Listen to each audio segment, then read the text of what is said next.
I have gone through a lot of things and I haven't talked about any of it for so many reasons, and today that's going to change.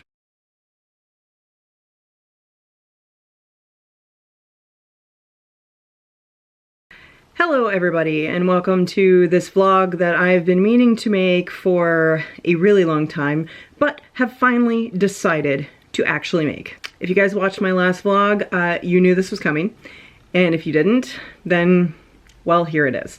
So, trigger warnings. This video will be discussing physical abuse, mental abuse, emotional abuse, and just situations of domestic abuse and pretty much anything in that category.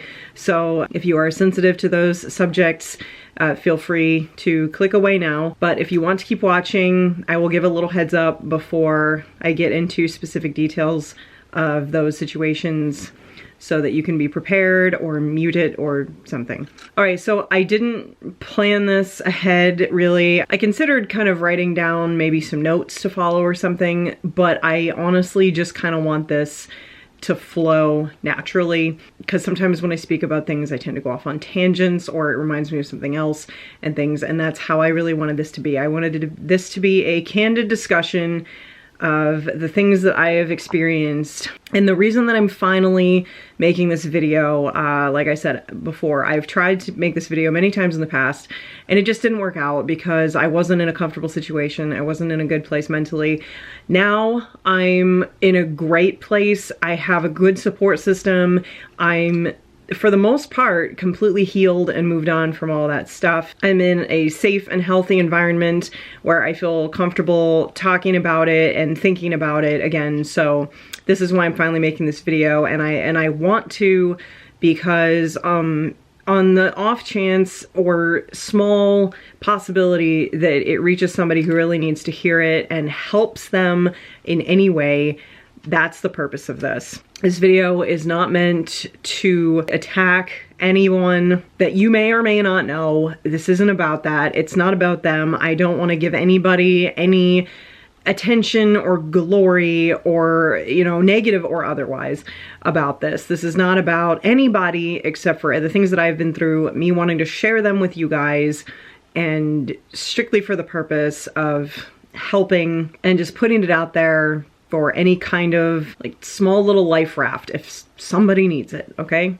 So obviously I've had several relationships in my life. I'm, you know, a well-seasoned adult. I'm gonna be 37 years old this year. And I have gone through a lot of things. So some of you might know this because Google is a thing. I've been married and divorced twice. Of course, one of them you know about, if you've been watching my videos for any amount of time, Kevin. I was married to Kevin. I was also married a long time ago for a very short period of time to this other fellow, and since you don't already know his name, by my mouth anyway, I'm not going to say it. And I'm not going to say names of anybody else either. They may or may not be included in these stories, and I'm not going to speak chronologically either.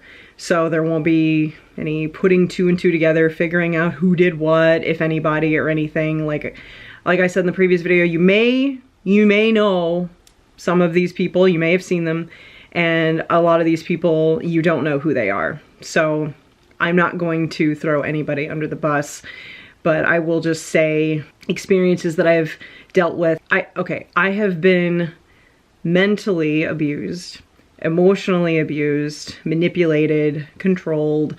I've also been physically abused. Now,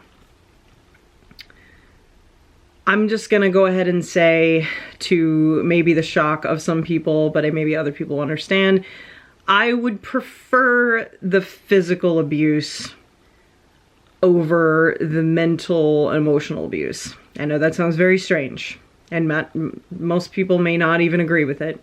But for me personally, the physical abuse, it's right there, it's obvious, it's in your face, you can prove it, you know, most of the time, you can fight back.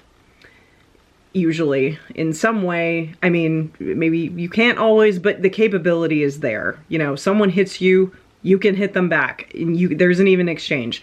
And bruises heal, wounds heal, you know, and you can prove stuff like that. The mental abuse, emotional manipulation and stuff is impossible to fight back against, because they literally have a mental hold on you, and you can't turn it around on them at any point, because they always have the upper hand. They're always going to win 100% of the time. You can't prove it. You can't convince anybody outside of the situation what's going on, because they're master manipulators and they have everyone around them fooled. So you come out looking crazy if you try to say anything. It can't be proven. It can't be fought against. And it messes you up for a really long time. It doesn't heal like bruises or cuts or broken bones. It doesn't go away for a really long time, and you end up carrying that stuff into future relationships or into future experiences or anything. It stays with you, and it really messes you up. And that's why I say if I'm going to be abused, I would much prefer it to be physical. Of course, nobody wants to be abused, but the physical is just much easier personally for me to deal with than the mental. And that's why, having experienced both, I can say that. So I'm going to be talking about specific instances that things have happened, and if you're sensitive to that, I urge you to skip through it if you really can't sit through hearing things like this.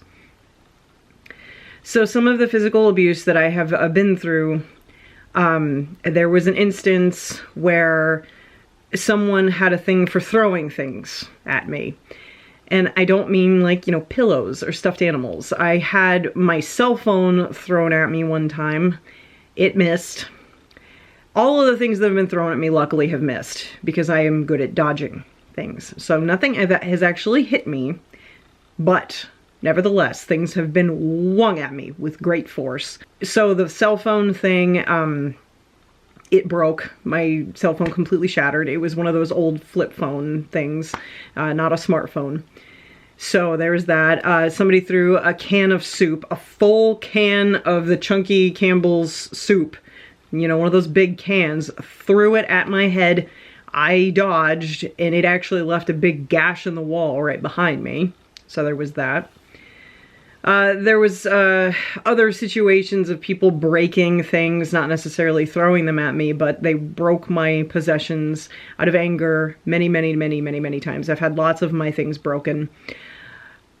I won't specifically itemize all of them, but there was one instance that was someone smashing my laptop onto the floor and completely destroying it, like a wham thing, and it just, yeah, it completely broke the motherboard. The operating system was trashed.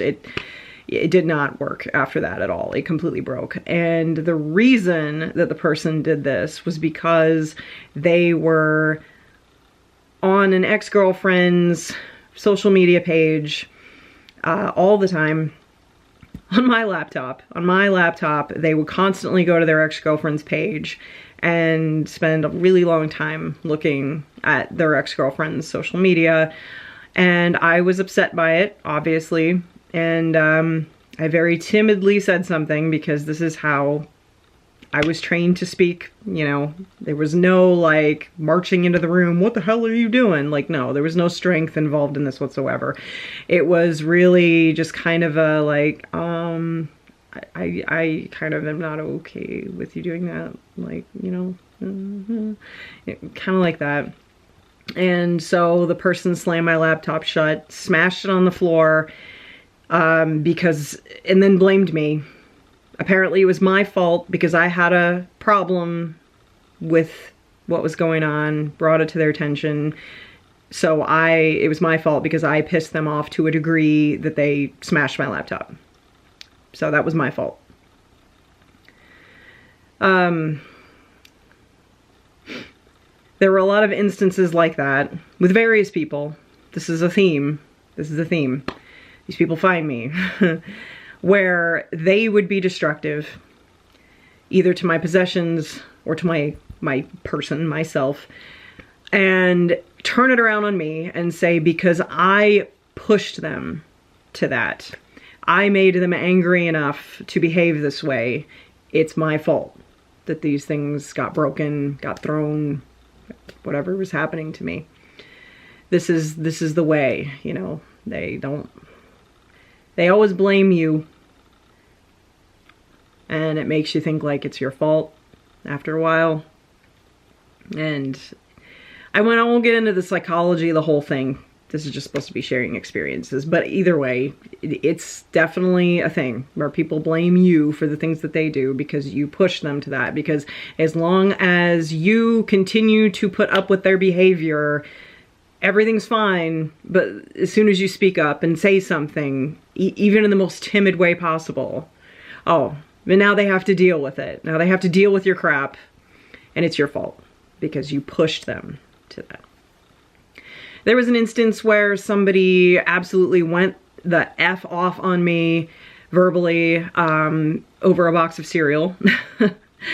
That was ridiculous because we were grocery shopping. I wanted a particular brand of cereal. I don't know what it was, Lucky Charms or something. And so I just grabbed it and put it in the cart, and he absolutely wigged out and freaked out and started yelling at me right there in the grocery aisle, in the cereal aisle, over how we couldn't afford this box of cereal that was like $2 or something. And called me a bunch of names and, you know, said I was irresponsible and all this stuff over this box of cereal. So I was crying and I put it back, and I didn't hear the end of it for like a week or something. So there was, let's see, I've been slammed up against walls by multiple people. It's like a thing. Grab me by my shoulders, forcefully slam me up against a wall, get, you know, half an inch from my face, and like growl, spit, angry, like right in my face, growling anger thing. And whatever led up to it, I don't remember because it was inconsequential to me.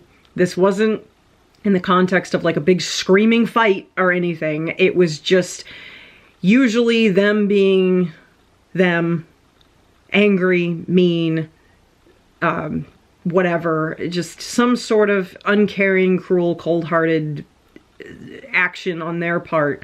My reaction would be like, I mean, it was different with everybody, different every time, but it was usually along the lines of some sort of timid response that wasn't a rising against them thing, because I didn't have the courage to do that. It was usually like a, okay, I'm sorry. Please don't get angry. Please don't do that. Like, just, you know, can you not, you know, or I would cry because whatever they'd say would be particularly hurtful. And for some reason that would make them even angrier. And then we would have the shoulder grabbing, slamming, growling, whatever.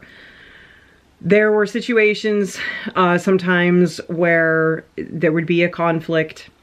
Again, I'm not a yeller. I don't yell. I don't yell at people, and I think I learned not to yell at people because of being in so many situations like this. Like, I'm not allowed to be angry. I'm not allowed to express hurt or appropriate negative emotion. I'm just supposed to deal with it and be okay and be happy all the time, no matter what's going on, no matter how somebody's treating me, right? So if there's a conflict, I still instinctively just kind of go, okay, I'm sorry. I have learned not to do that with JJ recently. It took a while, and he was always very confused by that. He didn't understand why and you know, we never even got in a huge fight or anything, and I still acted that way because it's just what I was trained to do. So if there was a conflict and there was an issue or whatever, and somebody would get really, really angry, I remember one specific event where I was literally huddled in the corner of a room on the floor with my knees drawn up, you know, and like real scared and like shaking and stuff. And they were just standing there just screaming at me. I don't even know what the hell they were saying. I couldn't tell you if you paid me, but definitely going off on me about something, just saying awful things, just screaming, and I'm just sitting over there crying, like trying to get through it, you know? There were instances of a couple of times I got so traumatized, I actually couldn't speak for a while. That happened, I think, twice, maybe 3 times, but twice that I specifically remember, 2 times. And this was actually with 2 different people, where they were just being so cruel and so, just so, there isn't even a word, there's no word, but they were just, they didn't relent, they didn't let up, no matter how much I was crying and upset and begging them to just, you know, just back off, just stop, please, you know. And it got to the point of where I don't know, again, I don't know the psychology behind this at all, but all I know is that I couldn't talk. I was not able to talk anymore, and it wasn't like I lost my voice thing, like I was hoarse or anything. I just couldn't talk. I had to write things down to communicate for about a day, I think it was. The one time it was about a half a day, the other time it was a full day. And I remember that very vividly, that I couldn't speak. I was so just mentally whatever, I was just robbed of my ability to speak, and I couldn't. I tried. I would sit there and try to, like, but I couldn't. I just couldn't. And that was scary, you know? So there are things like that. I've been come at with objects like a baseball bat. Somebody came at me with a bat one time, but I actually left. I ran out of our home and drove myself to a nearby motel and stayed there for the night. This is after a sequence of events. There was a situation where I had drawn a picture. I was in the middle of drawing a picture. It was a work in progress. I was doing it as a Christmas gift of something that he really liked, and he wanted me to draw for him. So I was drawing it, like, large scale on this really, really big sketch pad. And with this particular person, the theme was, the recurring theme was that he would get angry, very, very angry, a drop of a hat, and I could never figure out why. Anything I'd say would set him off, just a regular conversation. And I didn't understand why he would get so angry over nothing. Like, we would literally just be talking about, I don't know, a movie or coffee or snow, a cat, I don't know, anything, any normal conversation. And he somehow would find a way to take some kind of thing that I'd say in a real twisted way that made no sense to me, and get very, very angry very, very quickly. And I would be so confused and taken aback and just like, okay. And then I would freeze and I wouldn't know what to do, because it came out of nowhere. It came out of nowhere, and I didn't know what to do. And I'd been through it so many times that I knew anything that I would do would be wrong, you know? But what do you do, right? So this recurring theme with this person was he would get very angry, and it would just spiral out of control into him just saying the most awful things to me and about me. And this was one of the people who was never physical with me, because he was very calculating, very manipulative, very smart. He knew not to leave a paper trail. You know what I mean? So this was all psychological abuse from this particular person. And so he would just say the most awful things, and I would spend most of the time absolutely distraught and crying, and he would tell me he hated me over and over. He would tell me, this is why you don't have any friends. This is why nobody likes you. You know, this is why I act this way. You make me like this. And I just was so upset and couldn't understand why he was saying these things, because to my knowledge, I was always on my best behavior because I knew what would happen if I wasn't, you know? So even with the pressure of trying to just be good all the time, these situations still happened quite frequently. And there was nothing I could do about it, but he would always tell me it was my fault in very, very cruel ways. And he would always try to kick me out. That was a favorite. He would always just say, get out of my house, get out of my home. This is my place, like my thing. Like he would threaten legal stuff. You know, he would say things about calling the police. It was a mess. It was insane. So I would always spend most of my time in these situations with this particular person trying to pull them out of this anger, like trying to appeal to them and be exactly what they were trying to manipulate me into being, and saying nice things and trying to remind them of good things. And so looping back around this drawing that I'd been working on for him as a Christmas present, I brought it out and I showed it to him because he didn't know that I was doing it at the time. So I brought it out and I said, look, see, look what I've been working on for you because I love you. Like, this is what I've been doing. And I thought that it might pull him out a little bit because stuff like that had worked here and there in the past.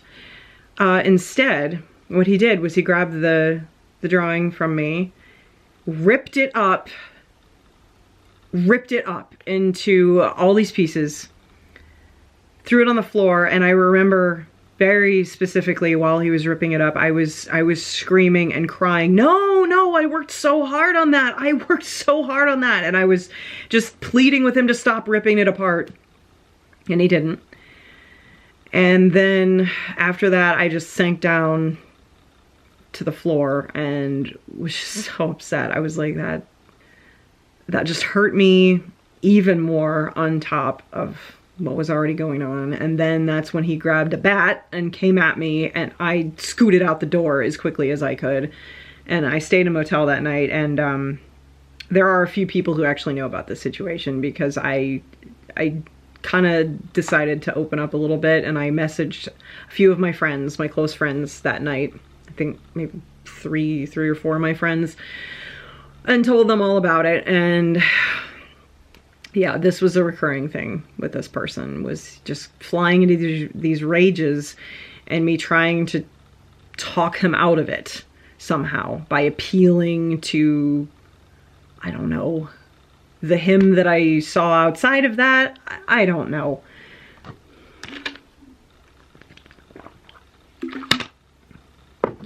And nobody, and there were people who did not believe me when I tried to talk to them. Because that's how master manipulators operate. Nobody sees it but you. They think that everybody else thinks that they're such a great person because that's the act that they put on. Even my mom didn't believe me for a very long time. And my mom is a great person. And it's not that she didn't necessarily believe me, but she had a hard time believing it because she didn't see this side. She didn't see it. So it was hard for her to believe that. When you tell somebody how terrible of a human being someone is, and no one sees it but you, that's what you have to deal with, and that's why a lot of people don't talk about stuff. There was a situation once, not with this person, different person, which I've never talked about this either, but this is a good opportunity. Okay, so this person pressured me to get pregnant, and the situation with this person was already rocky. I didn't feel as submissive to this person as maybe I should have been, but there was an incident with this person when he was very cruel to me, particularly before we went into Walmart one time. And really got on my case for something dumb. I don't remember what it was. It was just something dumb. He just wanted to start yelling at me for some reason or other. Of course, I got upset and I started crying. And he got mad at me because I was crying. And then we went into Walmart. to do our shopping or whatever, and I was just quiet the whole time, just kind of passively following him around with my head down and stuff, and I was silently crying. I just had tears running down my face. I wasn't like sobbing and making a big scene or anything. I was just still upset, so I was just quietly crying to myself, and he turns and he sees me and he snaps at me and says, "Stop crying, you are embarrassing me." So that was this gem of a human being. So he was pressuring me to get pregnant. And for some reason, I obliged. So I did end up getting pregnant, okay? This is a whole different story, but I will shorthand it just for the benefit of what we're talking about in this video here. Long story short, he was very mean to me during the pregnancy, the short-lived pregnancy that it was, and people around us actually saw it, and they kept trying to tell him, like, you can't treat her that way. You're stressing her out. If you stress her out, she's gonna miscarry. You can't treat her this way. This isn't a good way to treat someone who's carrying your child. Like, she's gonna miscarry, plus it's just not right, you know. So long story short, it ended up being an ectopic pregnancy. So I had to have surgery. And had a tube removed, and you know, that happened. And so I was in surgery. I was in the hospital for about a day and a half after the surgery because I was recovering. If you've ever had abdominal surgery, you know that you can't do anything. I couldn't laugh because it hurt. I couldn't sneeze because it was excruciating. I didn't have the strength to lift myself out of the bed and go to the bathroom by myself. It was a victory the first time I did it, and the nurse congratulated me because I was able to actually go to the bathroom by myself. And then that's when they were like, okay, you can go home and recuperate. So on the way home from the hospital, I am still in a lot of pain. Obviously, I'm still recovering. The whole emotional situation was traumatizing enough as it was, but just going through the surgery that I had to go through in that experience, and I did almost die. I was bleeding internally. They didn't tell me that until afterwards. It had pooled in my tummy area, and they kept trying to draw blood, and they couldn't get any, and they couldn't figure out why, and that's why, because I was bleeding internally. So, and he knew this. They didn't tell me until way later, but they told him at the time. So he was aware of this and all the stuff that I had just gone through. So he drove me home, and I'm trying to get out of the vehicle, you know, and I'm just in so much pain. And I guess I shut the door to the car a little bit too hard. I don't know. I didn't slam it. I was just trying to, you know, function and walk and just be, you know. And this is right when we got home from the hospital after my surgery. So apparently how hard I had shut the door to the car set him off, and he started yelling at me about slamming the door. And I'm like, are you serious? So I have to go up all these steps to the apartment, and he didn't even help me. He was just mad, and he just kept yelling at me for slamming the door. And I had to hobble up these stairs into the apartment, sitting down. He's still yelling at me, literally yelling at me for like 2 hours. And just went off the rails. I'm trying to recover and just be human again after all this. And this is what the first thing I had to deal with when I got home from the hospital. So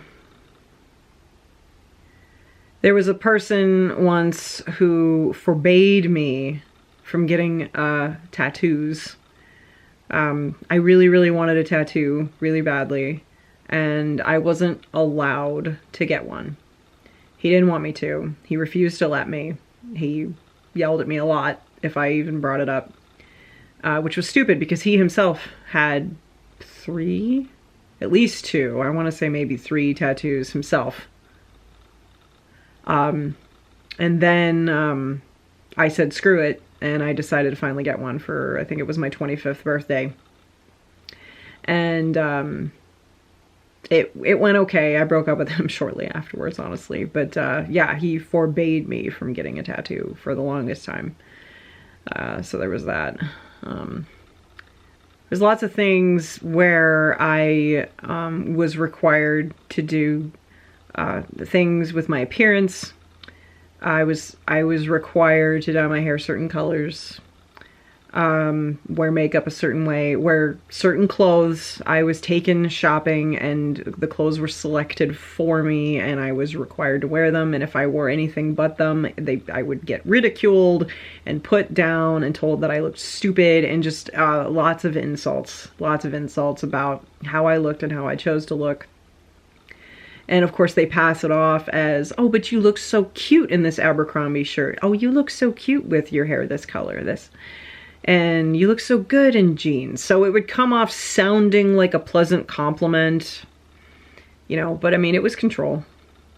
I was required to do certain things with my body for their enjoyment. I'm not going to highlight that in detail because that's annoyingly upsetting, but I was required to look a certain way in a certain area for their enjoyment.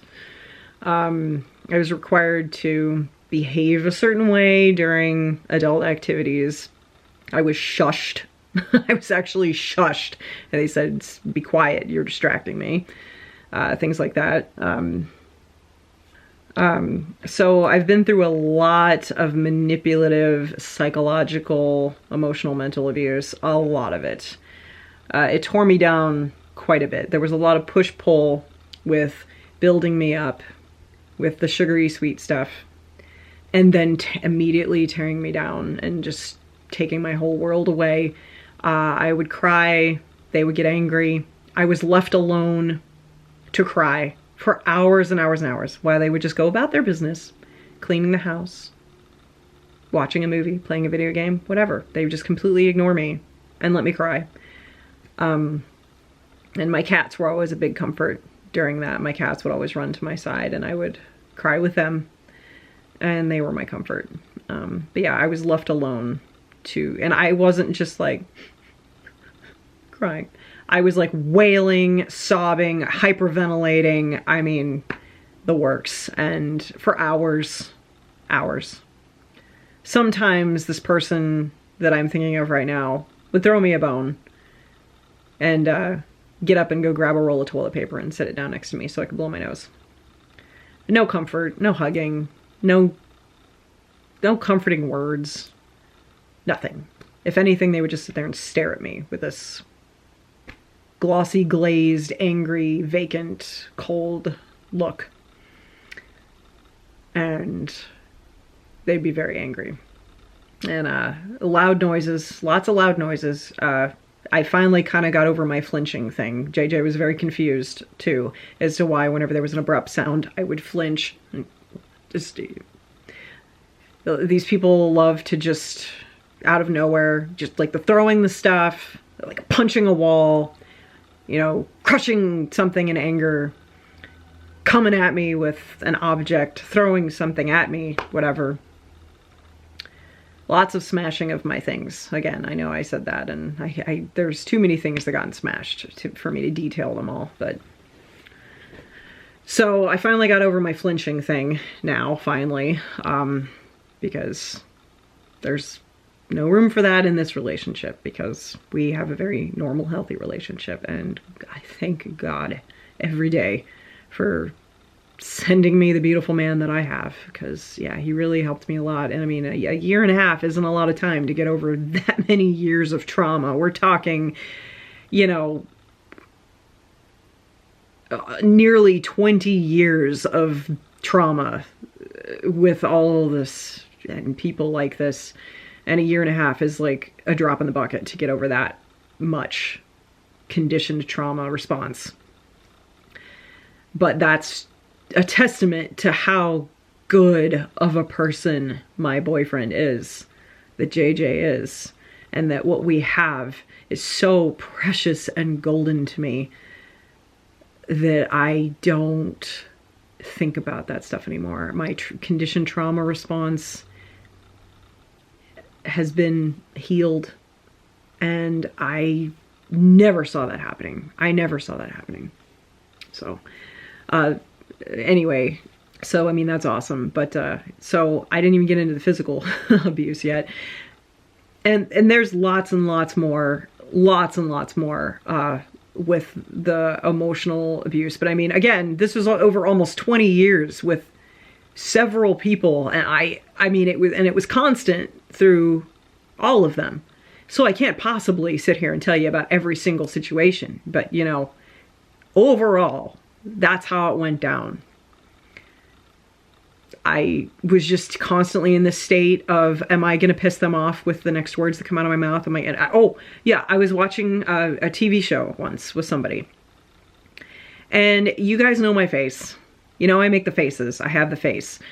And when I'm sitting here doing nothing and I'm just, you know, placid, or if I'm focusing on something, this is a thing. If I'm concentrating on something, this is my face. Because I'm focused. I'm paying attention. Like, if I'm really into a movie, I'm sitting there like with my eyebrows down. I'm like, wow, wow, wow. You know, I'm focused on it. So we were watching a TV show, and I apparently was doing that because I was really focused on what was going on. And all of a sudden he pauses it, and I'm like, what? Why'd you pause it? And he's like, why the fuck do you have that look on your face? And I'm like, I'm sorry, what? I have a look on my face? He was like, yes, you look fucking pissed off. Why the fuck do you have that look on your face? Like, I'm not gonna watch this with you if you're gonna sit there with a fucking look on your face. And he just like went off on me about this look on my face. And I'm like, I don't know. And when you're caught off guard like that, when you're not actually doing what they're accusing you of, you're so caught off guard. Because I didn't know what he was talking about. I'm like, I was watching the movie. I don't know. I don't know what you're talking about, you know. And that happened a lot. Like, there was just so many, and through all these people, just so many instances of me getting completely caught off guard because they were accusing me of something just in the moment, out of the blue, abruptly like that. And I had no idea what they were talking about, because to me, I wasn't doing anything, but these people just got set off by anything. And I don't know. I always felt like I had to monitor every word, because they would jump on me for like a specific word I would use in a casual sentence, in a casual anything, and flip out over a word, a tone of voice, a facial expression, a body pose, how I sat a coffee mug down. Like, I mean, anything. These people were on my ass for everything. And it was just so hard to monitor everything I did and said and everything. And then I still got yelled at. I still got yelled. It didn't matter. It didn't matter. And I could never stand up for myself, because of course that made it way worse. It made it way worse if I fought back verbally. Way worse for me, because I would end up bearing the brunt of all the pain, because these people are so cold, none of it processed them. So it didn't matter what I said. There was no arguing with these people. And no, I don't know how I ended up finding all of these damn people. I don't know. I don't know how the anger issue, manipulative fuckery kept finding me. I certainly didn't seek it out. It would just, I don't know if I'm just because I'm sensitive, or if I appear easily manipulated or something, and these people just gravitated towards me. I really don't know. I don't know the psychology behind that either, obviously, but like, that's just how it always seemed to happen. I don't know. So the fact that I ended up with JJ, someone who on paper is completely incompatible with me, and which we've talked about, like, we are a very unlikely couple on paper, but boy do we work. We work so amazingly well, and we both said that we weren't sure if we would even work because we're so different and we seem like we would be so incompatible, but it works so well. And we're both so grateful that we gave a chance to something that we wouldn't have ordinarily thought would actually, we would gravitate to in another person. And apparently my comfort zone was angry people. And a comfort zone isn't always a positive thing. Like, you can fall into a toxic comfort zone. You absolutely can, because even if it's something you don't like, it's what you're used to. So you know, you've learned how to respond to that, and anything outside of that, especially if you're sensitive and have anxiety stuff and everything, anything outside of that, you aren't familiar with and you don't know how to respond to. So it's hard. So it's just easier to default to your known area of expertise, even if it's toxic as all hell. So that's maybe my part in all of this. But again, I didn't seek it out, but there it was. I don't know. So the physical abuse, I never got punched. Okay, that's not true. I actually was beaten up once. I did get beat up once, but I guess I should include it. To me, it was not a thing, but I suppose I should include it. So there was this fella who was jealous of a couple of male friends that I had, and they were just male friends. I had a lot of male friends. I relate better to males. I don't know how to relate to females. I don't talk to many of them. I'm not sure how to friend with a female. So I just had a lot of male friends, and that's all they were. They were just friends, you know, classmates, co-workers, you know, whatever. I didn't even really spend much time with them outside of work or school or whatever. They were just there. And this fella got all upset that I had them, you know, as friends, and they were just around. They were just, you know, I didn't go spend time with them. They were just there, like in a work school capacity, right? And he said that he was going to beat them up and kick their ass. And of course they were my friends, and I didn't want that to happen. And I just made a passing remark. I'm like, okay, look, if you really have that much aggression and that much to get out of you, that you need to beat somebody up, just take it out on me. I'd rather you take it out on me than my friends. Of course I didn't really mean that. I wasn't requesting to get beaten up. But it happened anyway. He did beat me up. I ended up with a fat lip, and bruises all over my chest. And I remember just begging him not to break my nose. And yes, a police report was filed, and we actually went to court, and I had to have witnesses, and pictures were taken. My parents were involved. It was a thing. And he ended up getting community service. The defendant, his attorney, actually did everything he could to railroad me into saying that I had done it myself, to accuse him and make him look bad, which obviously I had not. But the only reason that people found out about it was because they saw me later that evening with my busted lip, and I asked somebody for a can of soda to hold against it, so they gave me a can of Mountain Dew to reduce my fat lip, you know, and then I just held it against there, and they were like, okay, what happened? And I trusted them, so I told them. And then my parents found out because my dad went to give me a hug, and I flinched because it hurt, because I had bruises everywhere, and he was like, okay, what happened? And I'm surprised that my dad didn't kill him, to be honest. But my dad was a good person, and he wouldn't have killed anybody, even though I'm sure he wanted to. And that wasn't even when I was an adult, so that was kind of my first experience with the whole physical abuse, or really any abuse, to be honest. I was very young. And that's why I didn't think to bring it up before, but it does count, so that's why I included it.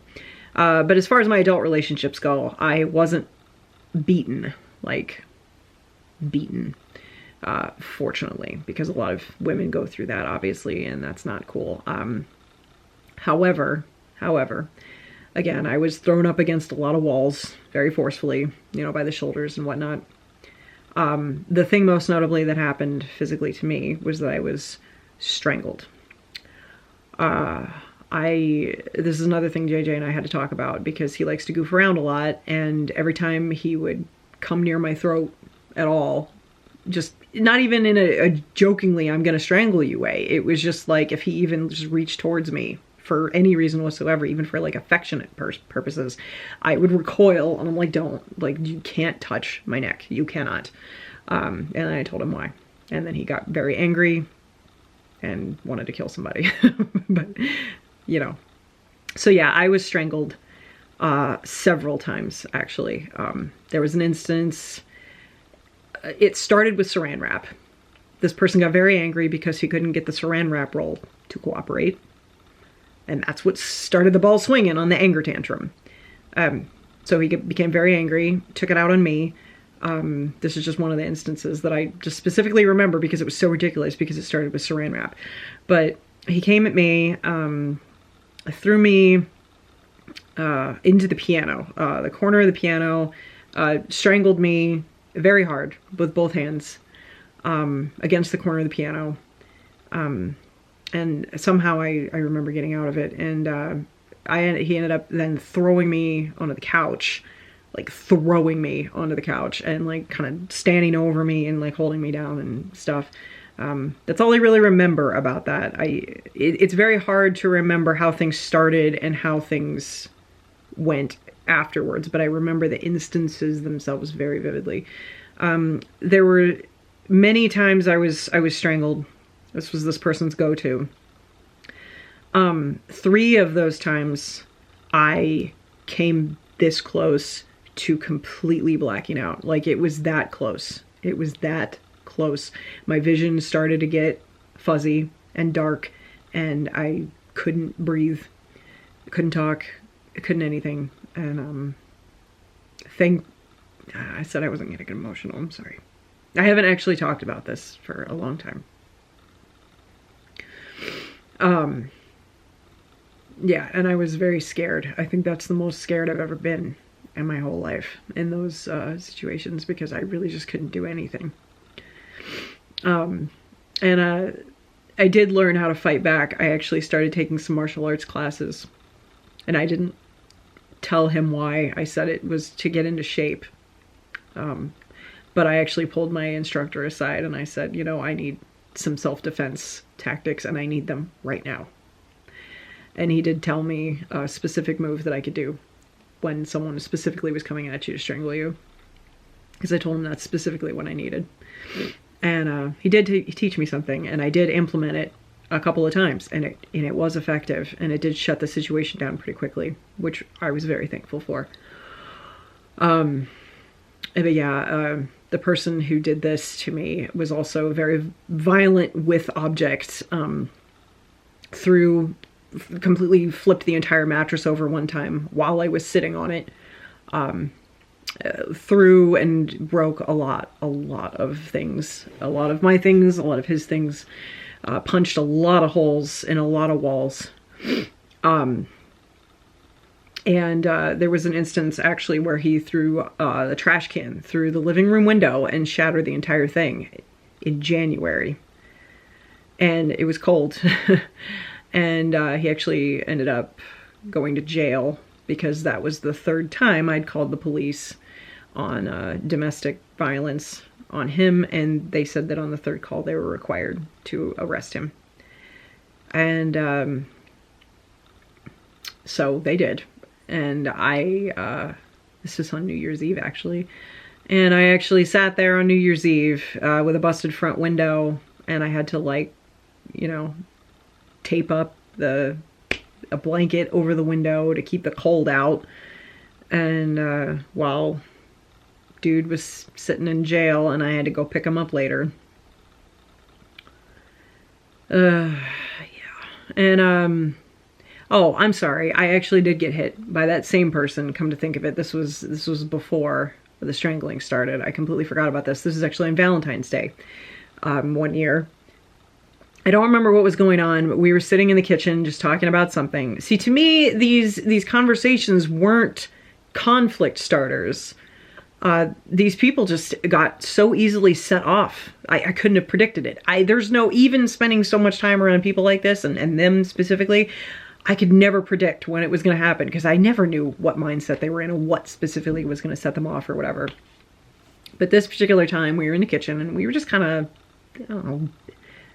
I don't even know if we were arguing about anything. I honestly don't know. Again, I can't remember what happened before or what happened after. I just remember the incident. So I was just sitting in a chair in the kitchen and he was standing up in front of me. And I remember it was Valentine's Day. And I don't remember what was said. I don't think I even said anything bad. I have no idea. But whatever I said it, and I was just looking at him. And he just stared at me for a little while. Maybe 10 seconds or something. And he just went whap and just slapped me right across the face after staring at me for a few seconds. And I had no idea what the hell just happened. I left, actually. I left. It was raining. And I left and I walked to where I worked at the time. and tried to tell the people there about it, and they were really cavalier about it, and they were just like, oh, ha ha ha, me and my girlfriend beat up on each other all the time, ha ha ha ha, like, and nobody took it seriously. So, after all that and the things that I'd already been through, I guess I just got conditioned to, I guess it's not that big of a deal. Even though I know better. You always know better. But having the appropriate response to back it up doesn't work. It doesn't always work, does it? So I could go on and on and on, but I mean, a lot of these memories, you know, I've repressed. I don't like to think about them. I don't like to remember them. I'd like to move on. So it really was a struggle to remember a lot of those things. And which is why I probably should have like notated beforehand, but I just didn't want to. I just didn't want to. But there were just countless instances of manipulation and control and psychological abuse. There was a time, and I'm going to throw in another trigger warning here. I am going to be discussing suicidal thoughts and topics. So just bear that in mind going forward here with this next little bit. I was suicidal a couple of times. Probably more than a couple, but there were two that I remember specifically. One was, you know, when I was pregnant and going through the emotional abuse that I was, and I was very upset, and I was sitting alone in my car, just crying and thinking about what have I gotten myself into. Like, I'm so unhappy. I don't even want to be pregnant. I don't want to be with this person. And now I am. I'm pregnant. I'm tied to this person. I'm in this situation. I'm being treated very badly. What's going on? And I really was contemplating, you know, just ending it. I just couldn't think of another way out. So, you know, that ectopic pregnancy, I mean, as awful as that experience was a blessing. It was a blessing. It got me out of that situation entirely. So, I mean, I'm not happy that it happened, obviously, but it worked out much better this way than had it actually gone through, because, oh, I can't even imagine. And then another time that I was very suicidal, I was very scared. It was a situation again where I had gone through this for so long with this one person, and I was left alone with my distraught everything. It was nighttime. I was bawling, so upset, and I was hyperventilating, and I was just at the end. I was just at the end of my wits with everything. I couldn't think straight. I had hit absolute breaking point with everything, and he would just go about his business and leave me to be this upset by myself for many, many hours. And I realized that I started having, you know, very toxic thoughts. And it scared me, because I've dealt with depression for a long time, and I know those toxic thoughts, and I know how hard they are to fight. So this is the first and only time I've ever in my life called the suicide prevention hotline. I didn't know what else to do. So I did. And they referred me to the local people to talk to, and then I did that, and then they said, well, I'm required to send the police, you know, to your house. And I was like, okay. So they did. And the police were very, very, very, very sympathetic. And they pulled him away, and they said, we don't want you talking in front of him. We're going to pull him out outside here, and you're going to talk to us without him around, and you're going to tell us what happened. I think they suspected abuse. But I told them, no, it's not like that. But I did admit to like the mental abuse situation, like the verbal abuse, and he had put me in that situation and been neglectful and things like that, you know, but you know, they suspected physical abuse, I think, but I said, no, of course not. And that wasn't that, but I did admit to the other stuff. And so, and then they were required to take me to the hospital. So I had to do that, and everybody was very sympathetic. Everybody was very sympathetic, and that was odd to me, because even though I had pled with people in the past who were close to me and whoever I was with, anybody, I would plead to their mothers, for crying out loud, and their mothers would just be like, oh, just leave him. Or just take a deep breath and count to 10 and leave the room, you know, when you get in an argument. I'm like, do you understand what I'm telling you? So like literally, like nobody ever had my back about this. So the fact that all these people, the EMTs, the nurses, the police, everybody was being so sympathetic, it was such a new experience. And it kind of gave me a little bit of strength, you know? Enough strength to pull myself out of it. And then I made a really, really, really good friend. That gave me really good perspective on things. And is probably the best and most helpful friend I've ever had in any of these situations. And he just pulled into the driveway. There was so much more I could have talked about. But I think I highlighted the main points. So if your gut is telling you, this is wrong, I deserve better. If someone's making you cry, and I don't just mean like, oh, we had a fight and my feelings got hurt. Normal couple stuff. No. If someone is making you cry instead of making you feel good, get out. Get out, get out, get out. Because if somebody actually cares about you, there's going to be no question in how they're going to treat you. Never should that question enter your mind. If you love me, why are you treating me this way? That was a question constantly on my mind. And I should have listened. I should have listened to my instincts, you know? I mean, obviously, eventually I did and came to my senses, but then got right back into it with somebody else. It's just how it kind of went.